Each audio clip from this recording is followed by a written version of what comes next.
കലഹം തീരുന്നേയില്ല. ഇവിടെ താരസംഘടന അമ്മയിൽ. ആഭ്യന്തര കലഹം ഇപ്പോൾ രൂക്ഷമാണ്. ശ്വേതാ മേനോനും രമേശ് പിഷാരടിയും തമ്മിലുള്ള ഒരു ഫോൺ സംഭാഷണം ഇപ്പോൾ പുറത്തു വന്നിട്ടുണ്ട്.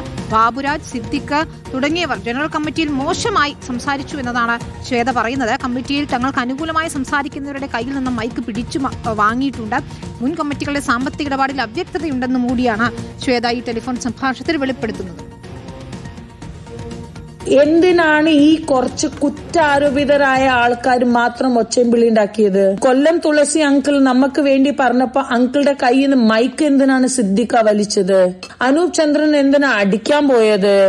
എന്തിനാണ് മല്ലിക സുകുമാരൻ ആന്റിന്റെ കയ്യിൽ നിന്ന് മൈക്ക് പിടിച്ചു വലിച്ചത്? അത് നടന്ന തെറ്റാണ്, ഞാൻ സമ്മതിച്ചു.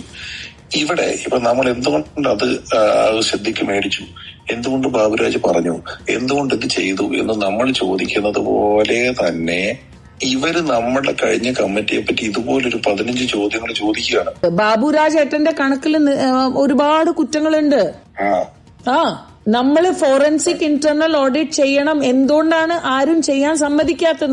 നമ്മൾ ഇപ്പോഴും പറയാണ് ഇത് കഴിഞ്ഞ ഓഡിറ്റ് പാസ്സായി പോയി കഴിഞ്ഞ ഓഡിറ്റാണ്. ഇനി ഒരു കമ്മിറ്റിക്കാണ് അത് തീരുമാനിക്കാൻ പറ്റുള്ളൂ. അല്ലല്ല, കമ്മിറ്റിക്ക് അല്ല, ബാബുരാജ് ഏട്ടൻ അത് മറ്റേ മിനിറ്റ്സിൽ എഴുതി തരണം. ഏതായാലും അഡ്ഹോക് കമ്മിറ്റിയുടെ നിയമനം ചോദ്യം ചെയ്ത് കോടതിയെ സമീപിക്കാനാണ് രാജി പ്രഖ്യാപിച്ച മുൻ ഭരണസമിതി അംഗങ്ങളുടെ തീരുമാനം. നിതിൻ സേവ്യറാണ് ചേരുന്നത്. നിതിൻ, ഇതാകെ കുഴഞ്ഞു മറിഞ്ഞു കിടക്കുകയാണ്. പരസ്പരം ചെളിവാരി എറിയൽ തുടരുക തന്നെയാണ്. ഇതിപ്പോൾ ഈ സംഭാഷണം രമേശ് പിഷാരടി മധ്യസ്ഥത വഹിക്കാൻ ശ്രമിച്ചപ്പോൾ സംസാരിച്ചതിന്റെ ശകലങ്ങളാണോ പുറത്തു വന്നിരിക്കുന്നത്?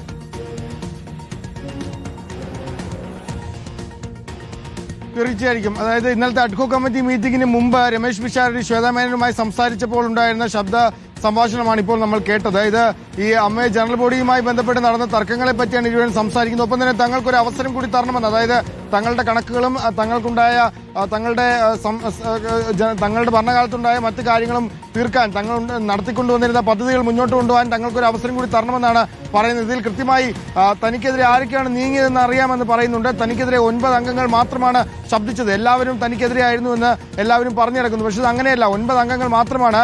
കണക്ക് അവതരിപ്പിക്കുന്നതിന് മുമ്പ് തന്നെ താൻ വേദിയിൽ കയറി ഹലോ പറഞ്ഞപ്പോൾ തന്നെ ബാബുരാജ് എഴുന്നേറ്റ് നിന്ന് തന്റെ പ്രസംഗം തടസ്സപ്പെടുത്തി എന്നാണ് പറയുന്നത്. എല്ലാം കൃത്യമായ തെളിവുകൾ തന്റെ കയ്യിലുണ്ട് എന്നവർ പറയുന്നുണ്ട്.